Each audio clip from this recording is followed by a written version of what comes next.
Let's call it Chair talk. tabletop. But chair talk? Okay. Hello, welcome to Chair Talk.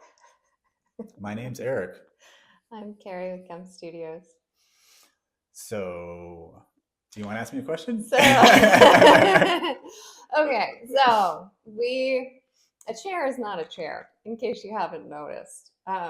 There's a lot of different seating needs that you'll have in your home. And so, one of the things we're going to delve into, we released the Sparrow Collection this year, and we've had our stool collection has been going strong for a few years, and we decided to break out into a different design. And so, we're going to talk through what that's about. Yeah. Yeah, no, just like kind of the nuts and bolts of why we made what we made. Not so much of design, but more the use, like why would you have this chair in your house?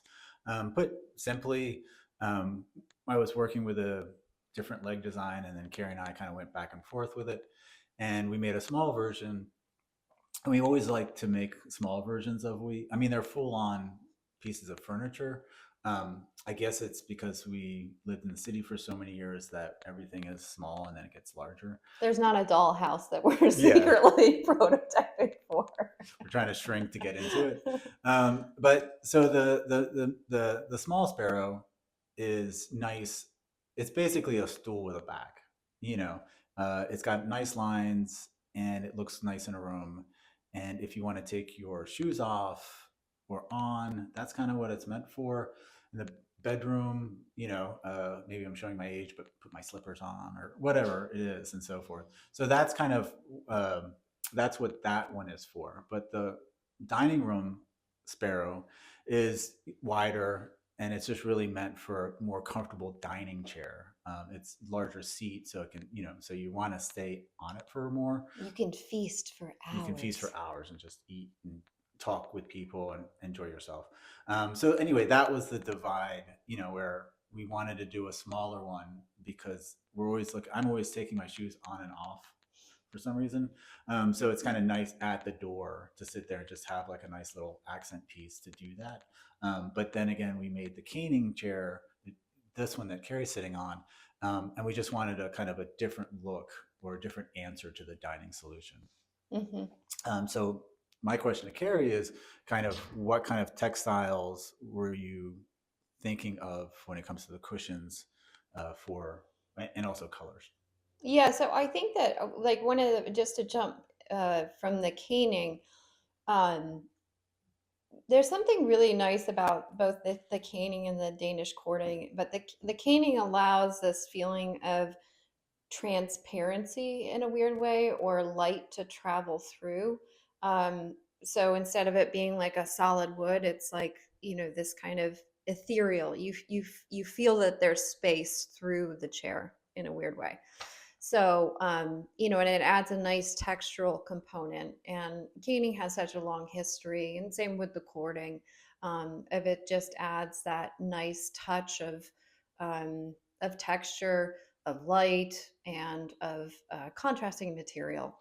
So that's one of the things. And then when it comes to a cushion, I mean, I can't tell you the amount of time we talk about whether or not we would enter in upholstery and sort of cushions into the furniture because you know there when you are dealing with fabrics, you're dealing with a lot of options. And I love textiles and I love doing the quilted surfaces. And I think a classic tweed, I mean, one of the things that I think has evolved in the last 2 years is that just sort of relinquishing to some classics. And the herringbone and a tweed will pretty much always have like it feels right. And it has a maturity to it and a sophistication that blends with the old and the new. So with textiles, it's like if you go too far in one direction, of it looks too poppy or too, you're which I mean, we work with custom fabrics from either interior designers or our customers. That's fine, but the having those classic, very versatile solutions I grew up and there was an era of beige, right? And then we've gone through the era of gray. And it's because then you can have those design components that really kind of you can update easily. And so that's one thing that I've really thought about in choosing textiles. And then I think something unique to KHEM Studios, I can create these quilted textures. And I think that adds a really beautiful component, and it sort of in some ways brings a classic feel, but because of the design of the furniture itself, which feels more new, it's again that nice blend of old and new. Because we notice, like, some throughout the Northeast, there's a lot of very traditional homes in terms of your classic interiors with the way the molding is, the way that just the style of the home. So people are often trying to bring in something new, but make it so it blends with the past. And so, that's always a very conscious thing as we Mhm. design.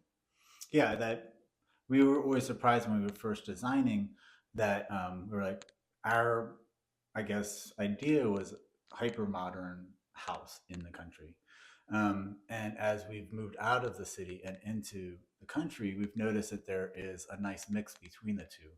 And surprisingly, I think the textiles are allowing that a newer, like heavy, sharp line of the furniture, it softens that a bit, so it can be in either a modern home or a traditional house or a older house, farmhouse or whatever. So that's kind of where I feel that it's a nice union between the two textiles and the Yeah, design. and I mean, coast to coast, it's interesting.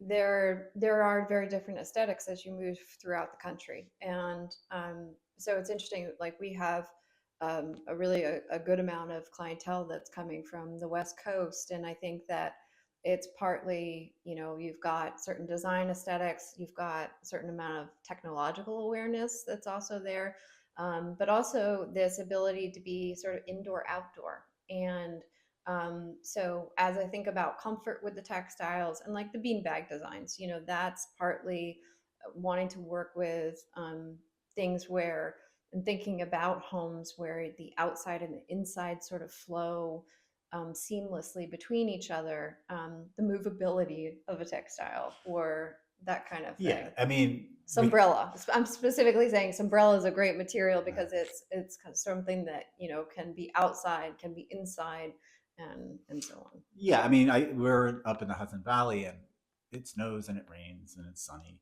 Ojai, California, it never rains, so you can have a piece of furniture outside and have a full 4 seasons. So here we kind of forget about that. We have our 4 seasons. Everything is mandated. September, it's going to be cold soon. Time to split the wood. But we always try to kind of like stretch ourselves to think about other locations in America. Because that also allows for kind of a union of everything that we work on, and it seemingly seems to do. It's reaching people, and they seem to like it. Yeah. Yeah, yeah. So So I mean, I think that the chair design. I mean, it's like Eric really does think a lot about the how the body sits in it, right? And we have so many different bodies, so many different sizes. And the more we talk with people, and that's the design part, is that it's not just what you ideally want to be producing and out in the world. It's also, having that input of hearing people um, complain about, certain designs that they look great, but they're not comfortable, or they want a customization of it too, yeah, I because mean, a there's good rule of thumb is if you're designing or trying to make a piece of furniture that isn't from a family of history of furniture, try to make a piece and bring it to a farmer's market and have people sit in it. You will get your answer, what works and what doesn't, really quickly.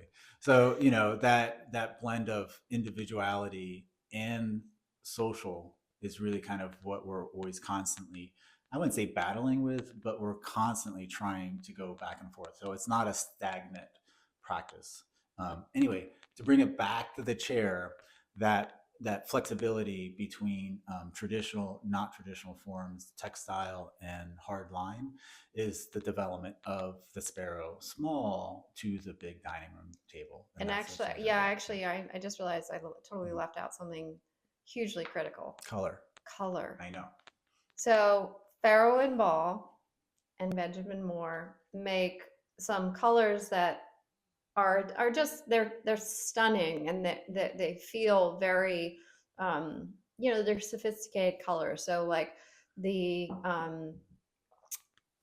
when we introduced, I think it's called Danish lawn, Oh, that's from yeah, Farrow and yeah, yeah. Ball, People really enjoyed that. on the Sparrow. It's always a really amazing. We both come from sculpture backgrounds, but so in sculpture, it's like when you make something in plaster, right? You can really see the lines of what's being made in a very different way from when you're producing it in something like a solid hardwood, because you've got, all this grain and all this other visual stuff going on. But when you simplify things down, and when you specifically apply paint to a design where every curve and facet and everything has been considered, the color introduction brought a really nice component of just being able to allow the lines of the chair to be seen. On top of that, we've introduced something that I haven't seen other furniture um, designers introduce, and that's we allow our customers to have the Sparrow chair made with any Farrow and Ball or Benjamin Moore color. And we picked those two because we feel confident about the longevity and the quality of that paint. The other thing is that in this era of color drenching and of this ability to like really customize, that then of course differentiates us from the box store again, Mhm. is that color is a really amazing tool in design. And so we really kind of were excited to introduce this. Hmm.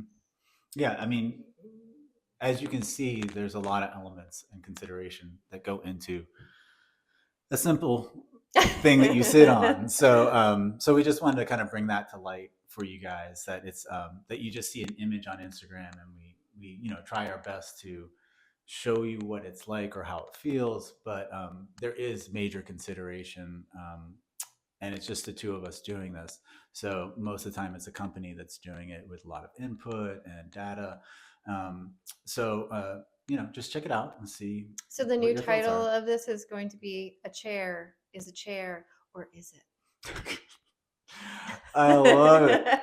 All right. On that note, it's been a pleasure. Signing off. Take care. Bye bye.